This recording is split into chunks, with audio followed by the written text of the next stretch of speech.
अगर अब भी मैं सदर ना बना तो कब बनूंगा। यानी फजलुर रहमान साहब की इतनी बड़ी ख्वाहिश है कि वो कभी पाकिस्तान, मुमलिकत पाकिस्तान की कभी सरबराह की हैसियत से सामने आए, कभी वज़ीर आज़म बने, कभी सदर पाकिस्तान बने। और उनको ये पता है कि अगर अभी उनका दाव लग गया तो लग गया, इसके बाद कभी भी वो सदर पाकिस्तान नहीं बन पाएंगे।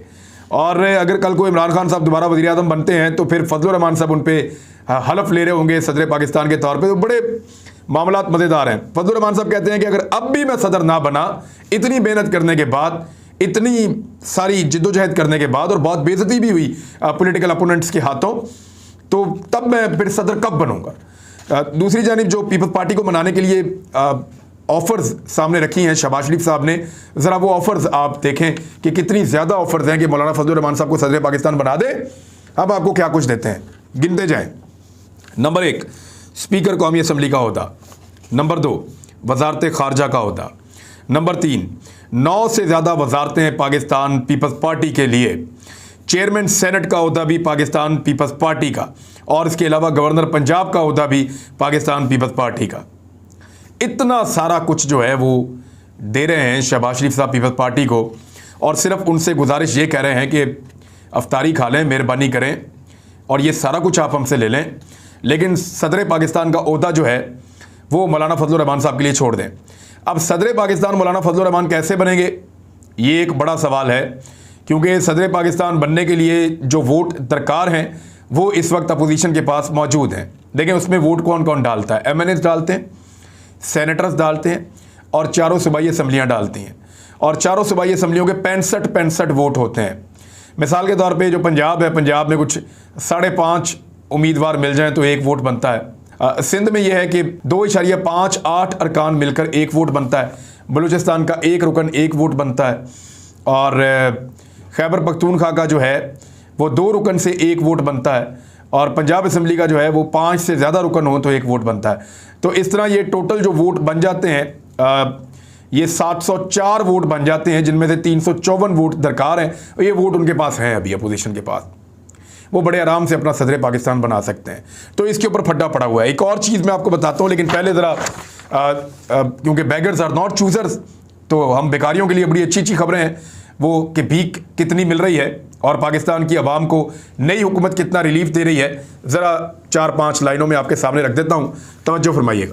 नंबर 1, पहले दिन चीनी की कीमत 10 रुपये किलो से ज़्यादा का इजाफा, इस हुकूमत का पहला दिन। और ये पैसे क्योंकि अरबों रुपए हैं जो पूरे करने हैं, जो इन्होंने दिए हुए हैं मुबैना तौर पे मुनरिफ अराकीन को, तो वो पैसा पूरा करने के लिए 10 रुपये किलो से ज़्यादा चीनी की कीमत बढ़ाई गई, और वो पहले दिन बढ़ाई गई। दूसरा दिन सेलेक्टेड या इम्पोर्टेड वज़ीर आज़म का घी की कीमत में 15 रुपये किलो से ज़्यादा का इजाफा। 2 दिन हो गए जी। चौथा दिन बिजली की कीमत में 4.85 रुपये फ़ी यूनिट में इजाफा। और अगले दिन जो इन्होंने किया वो अब पेट्रोलियम मसनूआत की समरी आ चुकी है, और आपके सामने पेट्रोलियम मसनूआत की कीमतों में इजाफा भी आ जाएगा सामने। वो लोग सहाफ़ी जो सारे ये कहते थे कि कहाँ पाकिस्तान में सस्ता पेट्रोल है, 2 रुपये पेट्रोल की कीमत बढ़ती थी तो कहते थे कि बेड़ा गर्क हो गया, तबाह हो गया। हम बता रहे थे कि ये इंटरनेशनल फैक्टर है, इसको तस्लीम कीजिए, इसको मान लीजिए। इमरान खान मैक्सिमम आपको सस्ता करके पेट्रोल दे रहा है, इससे ज़्यादा सस्ता पेट्रोल पाकिस्तान में नहीं दिया जा सकता। बार बार समझाया, बार बार बताया, लेकिन ये लोग बज़िद थे। 2 रुपये 3 रुपये पेट्रोल की कीमत बढ़ती थी तो ये आसमान सर पे उठा लेते थे। अब देखना कितनी कीमत बढ़ेगी पेट्रोल की, आपको नज़र आ जाएगा। यूटिलिटी स्टोर पे भीख मिलना बंद, सिर्फ उन भिखारियों को यूटिलिटी स्टोर पे भीख मिलेगी जो शनाख्ती कार्ड साथ लेकर आएंगे। इम्पोर्टेड वज़ीर आज़म का ये नया हुक्मनामा भी आ गया है। 12 लंगर खाने बंद हो गए हैं और खाने खाबे खुल गए हैं वज़ीर आज़म हाउस में। गरीबों का खाना बंद कर दिया है, जबकि प्राइम मिनिस्टर ने अपने 3 कैंप ऑफिस जो हैं वो खोल लिए हैं। और ये वीडियो आप थोड़ी सी देखें, सारी तो मैं आपको नहीं दिखा सकता, लेकिन थोड़ी सी आप देखें कैसे वहाँ पे सफाइयाँ हो रही हैं। पूरे लाहौर का जो सफाई वाला अमला है उसको रायविंड पहुँचा दिया गया है, और रायविंड महल की पूरी सफाइयाँ हो रही हैं। हालांकि बादशाह सलामत ने अभी तक कहा नहीं कि वो बरतानिया से पाकिस्तान आ रहे हैं, लेकिन उनके कहने से पहले ही रायविंड का जो महल और उसके गिरदुनवा के इलाके हैं, पूरे शहर का जो अमला है सफाई करने वाला, वो वहाँ पहुँचा। जदीद तरीन जितनी गाड़ियाँ सब कुछ वहाँ पर लेकर चले गए, और तमाम वसाइल को बरूए कार लाते हुए उसको दुल्हन की तरह उस एरिया को सजाया जा रहा है। तो ये है जी तब्दीली, जिसके लिए इतना बड़ा रजीम चेंज ऑपरेशन किया गया है। रजीम चेंज ऑपरेशन के कुछ हकायक मेरे सामने आए हैं।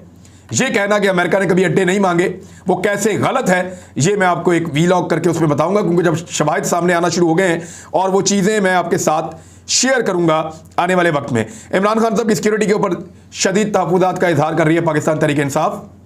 साबिक़ वज़ीर आज़म को जिस लेवल की सिक्योरिटी दी जाती है और जिस लेवल के थ्रेट्स इमरान खान साहब को हैं, उस लेवल की सिक्योरिटी उनको फराहम नहीं की गई।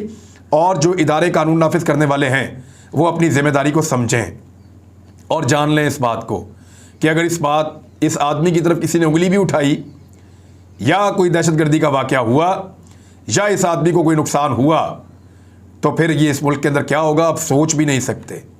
आप सोच भी नहीं सकते कि इस आदमी को नुकसान होगा तो इस मुल्क का कितना बड़ा नुकसान हो जाएगा। तो इसलिए जो लोग बदला लेना चाहते हैं वो सियासी तौर पे बदला लें, लेकिन इमरान खान की जान से ना खेलें। फौरी तौर पे उनको सिक्योरिटी फराहम करें। अली मोहम्मद खान ने भी ट्वीट करके बताया, दीगर कुछ और लोग भी कह रहे हैं, तो इमरान खान साहब की सिक्योरिटी के ऊपर कॉम्प्रोमाइज़ ना किया जाए। फिर इमरान खान साहब ने एक अपील की है कराची के शहरियों से, वो अपील भी मैं आपको बता देता हूँ। वज़ीर-ए-आज़म इमरान खान साहब कह रहे हैं कि मैं कराची आ रहा हूँ और ख़ास तौर पर उनका पैगाम है वो ये है कि आप लोग ऐसा करें कि पाकिस्तान के झंडे लेकर आए, क्योंकि ये मामला जो है ये आज़ादी का है। ये मामला जो है वो अपनी जमहूरियत का है, अपनी आज़ादी का है, पाकिस्तान की आज़ादी और ख़ुद मुख्तारी का मामला है। उनका कराची में हमारे जलसे में शिरकत के लिए आने वालों से मेरी गुजारिश है कि वो कौमी परचम अपने साथ लेकर आएँ, क्योंकि अब ये अमरीकी शह पर मकामी मीर जाफरों की मावनत से हुकूमतें बदलने के खिलाफ पाकिस्तान की खुद मुख्तारी और हकीकी जमहूरियत की एक जंग है। ये है जी इमरान खान साहब का पैगाम, तो कराची वाले उनका पैगाम सुन लें। इसके अलावा PMLN ने जो है वो जमामा के घर के बाहर एहतजाज करने का फैसला किया है। और जमामा का सियासत से इमरान खान की क्या ताल्लुक है, बहुत पहले तलाक दे दी थी, तो जमामा को आज भी कीमत अदा करनी पड़ रही है इस आदमी के साथ शादी करने की। उन्होंने कहा जी मुझे क्यों निशाना बना रहे हैं, मेरे बच्चों का पॉलिटिक्स से ताल्लुक ही कोई नहीं है, ना मेरा कोई ताल्लुक है। लेकिन हामिद मीर साहब और PMLN के लोग जो हैं वो बज़िद हैं कि जमामा के ऊपर अटैक किया जाए। बहरहाल वो अटैक करेंगे, देखना यह है कि कहाँ तक और कब तक अटैक करेंगे। एक और चीज़ बड़ी इंपॉर्टेंट मैंने आपको बतानी है, लेकिन उससे पहले एक फिगर्स हैं मैं आपके साथ शेयर कर लूँ। पीपल्स पार्टी का PMLN के साथ इंतखाबी इत्तेहाद हो गया है, वो भी बताता हूँ, लेकिन पहले एक और बड़ी मज़े की चीज़ है, ज़रा वो भी आप देख लें। शहबाज शरीफ साहब का ये एक ट्वीट है और इसको वो कह रहे हैं कि बड़ा ब्रूटली तबाह कर दिया पाकिस्तान को। जब 4 रुपए बिजली की फ़ी यूनिट कीमत बढ़ी थी इमरान खान साहब के दौरे हुकूमत में 2022 के आगाज़ में, 3 महीने पहले शहबाज शरीफ जो इस वक्त इम्पोर्टेड वज़ीर आज़म है, 3 महीने पहले इम्पोर्टेड वज़ीर आज़म ने कहा था कि क्यों बिजली की कीमत बढ़ गई, लोग तबाह हो गए, बर्बाद हो गए, हमारा जो है वो आपने बर्बाद करके रख दिया पाकिस्तान को, और इंडस्ट्री को ये हो जाएगा, उसको ये हो जाएगा, बड़े इन्होंने बयान दिए थे उस वक्त। तो आज उसी शख्स ने बिजली की कीमत बढ़ाई है 5 रुपए फ़ी यूनिट। 4 रुपए पर रोने वाले ने 5 रुपए फ़ी यूनिट बढ़ा दी है। अभी तो आप बड़े और तमाशे देखेंगे। एक छोटा सा क्लिप आपको सुनाता हूँ, जरा ये सुने, आपको बड़ा मजा आएगा। ये कौन है पता है? ये बात कर रहे हैं जनाब मोहतरम मिफ्ता इस्माइल साहब। ये सिर्फ चंद सेकंड का आप क्लिप सुने, आपको पता चलेगा वो बिजली कितने की देना चाह रहे थे। आपका 30% लाइन लॉसेज है, तो दैट्स 11 रुपीज एंड 70 पैसा। मैं तो 12 रुपए की बेच रहा हूँ। 12 रुपए की आपकी एवरेज प्राइस हो जानी चाहिए। अब देखा आपने, मिफ्ता इस्माइल साहब बिजली देना चाह रहे थे 12 रुपए की, मैक्सिमम 12 रुपए की, और इस वक्त बिजली मजीद 5 रुपए बढ़ा दी है। तो ये तो है जनाब, रोजाना इनके झूठ इनके सामने आएंगे। अभी जब पेट्रोलियम मसनूआत की कीमतें बढ़ेंगी ना, फिर मैं पूछूंगा कि आलमी मंडी का लोकल मंडी के ऊपर क्या असर पड़ता है। वो जो सारे लोग करते थे ना, लुट गए, मर गए, बर्बाद हो गए, 100 रुपए का पेट्रोल हम बेचते थे जब $150 का था, अब बेचो 100 रुपए का पेट्रोल, लग पता जाएगा आपको। इमरान खान ने सारी हर तरफ से कटौतियां करके अवाम को रिलीफ दिया हुआ था। आप नहीं दे पाएंगे क्योंकि आपने वजीर आजम हाउस के अंदर बड़ी बड़ी अफ्तारियां करनी है। इन अफ्तारियों के पैसे बचा के, इन अल्ले तल्लों के पैसे बचा के, इन कैंप हाउसेस के पैसे बचा के, इन एक्स्ट्रा सिक्योरिटी के पैसे बचा के इमरान खान साहब पेट्रोल के ऊपर और दीगर चीजों के ऊपर सब्सिडी दे रहे थे अवाम को। अब ये पैसा सब्सिडी में नहीं होगा, बल्कि पेट्रोल महंगा होगा और ये सारे पैसे इनके अल्ले तल्लों और इनकी अयाशियों के ऊपर खर्च होंगे, इंपोर्टेड गवर्नमेंट की। तो एक और बड़ी मजे की खबर आपको सुनाता हूं। इंतखाबी इत्तेहाद हो गया किस किस का? पीपल्स पार्टी का और PMLN का। ये दिन कभी ना आता पाकिस्तान की सियासत में कि मुस्लिम लीग नून और पीपल्स पार्टी मिलकर इलेक्शन लड़ेंगे, एक इंतखाबी निशान के ऊपर इलेक्शन लड़ेंगे। कुछ सीटों पे, हर तरफ नहीं, कहीं पे शेर होगा, कहीं पे तीर होगा, लेकिन मिलकर इलेक्शन लड़ेंगे। नून लीग वाले तीर के ऊपर वोट डालेंगे जहां पे इत्तेहाद हो जाएगा, और पीपल्स पार्टी वाले शेर के ऊपर मोहर लगाएंगे जहां पे इत्तेहाद हो जाएगा। कैसा कमाल है! मजा आ रहा है ना आपको? ये कभी ना होता अगर इमरान खान सियासत में ना आता। इमरान खान ने कहा था कि जब मैं इनको पकड़ूंगा तो ये सारे मिल जाएंगे, और मिल गए सारे। इंतखाबी इत्तेहाद भी हो गया है काबीना में पीपल्स पार्टी के आने से पहले। 7 से 8 नशिस्तों के ऊपर सीट एडजस्टमेंट की खबरें आ रही हैं। और इस वक्त सूरत पाकिस्तान की क्या है वो मैं आपके सामने रख देता हूं। एक तरफ एक अकेला आदमी है इमरान खान, जिसके बारे में लोग कहते हैं गैर मकबूल है। पब्लिक उसका इंतजार कर रही थी अंडे और टमाटर मारने के लिए, बकौल इन सारी सियासी जमातों के। एक तरफ इंतहाई गैर मकबूल इमरान खान, इनके बकौल अकेला है इमरान खान। तो एक तरफ अकेला इमरान खान है और दूसरी तरफ कौन कौन है जरा गिने आप। मुस्लिम लीग नून, पाकिस्तान पीपल्स पार्टी, मौलाना फजल रहमान साहब की जमात, अवामी नेशनल पार्टी, मुत्तहिदा कौमी मूवमेंट, और इसके 2 धड़े हैं दोनों, GDA, इसके बाद बलूचिस्तान अवामी पार्टी, जमहूरी वतन पार्टी, पश्तून तहफ़्फ़ुज़ मूवमेंट, अवैस नूरानी की party, Balochistan national party BNP, ये मेंगल साहब की पार्टी है, पख्तूनख्वा मिल्ली अवामी पार्टी अचकज़ई साहब की पार्टी है, जमात इस्लामी MMA का हिस्सा बनती है, राह हक पार्टी पंजाब में हमजा शहबाज के साथ जाकर मिल गई है। ये मैंने आपको 15 पार्टियां गिना दी हैं। एक तरफ अकेला इमरान खान है और एक तरफ 15 पार्टी हैं। पंजाब के अंदर जो इलेक्शन मिलकर लड़ रहे हैं, अब यानी तहरीक लबैक भी जाके उसी तरफ खड़ी है अभी इस वक्त, वो भी इस वक्त उधर ही खड़ी है, 16वीं जमात वो भी है। तो पंजाब के अंदर ये सारी जमातें मिलकर इमरान खान के खिलाफ इलेक्शन लड़ेंगी, सिंध के अंदर भी, बलूचिस्तान में भी और खैबर पख्तूनख्वा में भी। खाली ये पार्टियां नहीं हैं, कुछ और भी है जो इमरान खान के खिलाफ है। पाकिस्तान के इदारे, अब मैं तफसील में नहीं जाऊंगा कौन कौन सा इदारा और उसने क्या क्या किया है, ये मुस्तकबिल में खुद तारीख लिखेगी कि किस किस इदारे ने इमरान खान को निकालने के लिए या रजीम चेंज ऑपरेशन के लिए क्या क्या किया था। आधी रात को इस मुल्क के अंदर अदालतें लगी थी। तो पाकिस्तान के इदारे जो हैं वो एक तरफ हैं, साथ मिले हुए हैं, यानी 16 पॉलिटिकल पार्टीज प्लस पाकिस्तान के इदारे, और उसके साथ और आप प्लस लिख के लिखें कि पाकिस्तान का मीडिया और उसका 90% से ज्यादा हिस्सा इमरान खान के खिलाफ है, जबकि बैरूनी मगरबी ममालिक का एक बड़ा जत्था इमरान खान के खिलाफ है। पूरी दुनिया के अंदर इस्लामोफोबिया का शिकार कुव्वतें भी इमरान खान के खिलाफ है। और एक तरफ यह अकेला आदमी है जिसको सिर्फ और सिर्फ अपने अल्लाह का आसरा है या अपनी कौम से उम्मीद है, अपने नौजवानों से उम्मीद है, और कुछ नहीं है। एक छोटी सी चीज जाते हुए बता रहा हूं, इस पर जरा गौर कर लें। ये बल्कि मैं खोल के अपने सामने रख लेता हूं ताकि बताने में आसानी रहे। ये जो इंपोर्टेड हुकूमत नामंजूर का ट्रेंड है ना, इस ट्रेंड में बड़ी मज़ेदार चीज़ हो रही है। मैं ये खोल देता हूँ, आपको बताता हूँ कि इस ट्रेंड को तोड़ने के लिए दर्जनों ट्रेंड मुतारिफ करवाए गए हैं इससे मिलते जुलते। यानी एक ट्रेंड ये लाया गया इंपोर्टेड गवर्नमेंट नामंजूर, यहाँ नून मौजूद है। एक में गवर्नमेंट नामंजूर, यहाँ पे नून मौजूद नहीं है। फिर एक खाली इंपोर्टेड का ट्रेंड मुतारिफ करवाया गया।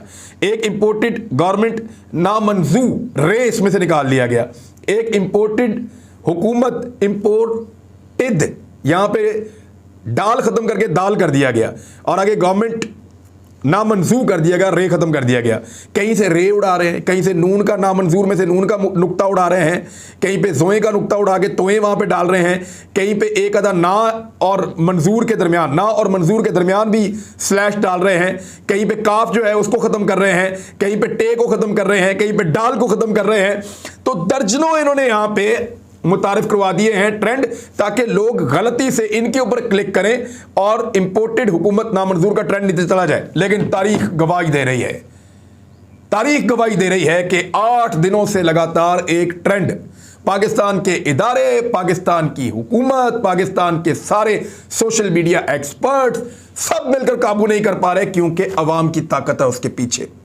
रोजाना मिलियंस के अंदर जाता है, 6 मिलियन 7 मिलियन ऐसे चल रहा है। तो ये अवाम के दिल की आवाज है, इसको सुना जाए और पाकिस्तान को इलेक्शन में ले जाया जाए। इसके अलावा और कोई चारा नहीं है, इस बात को सब याद रखें। इंपोर्टेड हुकूमत नामंजूर का ट्रेंड लिखते वक्त उसके स्पेलिंग के ऊपर खास तौर पे गौर करें, उसको गौर से पढ़ें और फिर उसको डालें। बल्कि अच्छा तरीका यह है कि अपने अपने मोबाइल फोन ने उसको आप कॉपी कर लें, और कॉपी करने के बाद उसको पेस्ट करें। मेरे एक दोस्त है, उन्होंने एक बड़ा अच्छा मुझे पैगाम भेजा, मैं वो आपके साथ शेयर कर लेता हूं कि साजिश जो है ना वो लोमड़ी करती है, लोमड़ी करती है साजिश, और मुदाखलत लगड़ भग्गे करते हैं, लगड़ भग्गे जानते हैं ना। अब तक के लिए इतना ही, अपना ख्याल रखिएगा, अपने इस चैनल का भी। अल्लाह हाफ़िज़।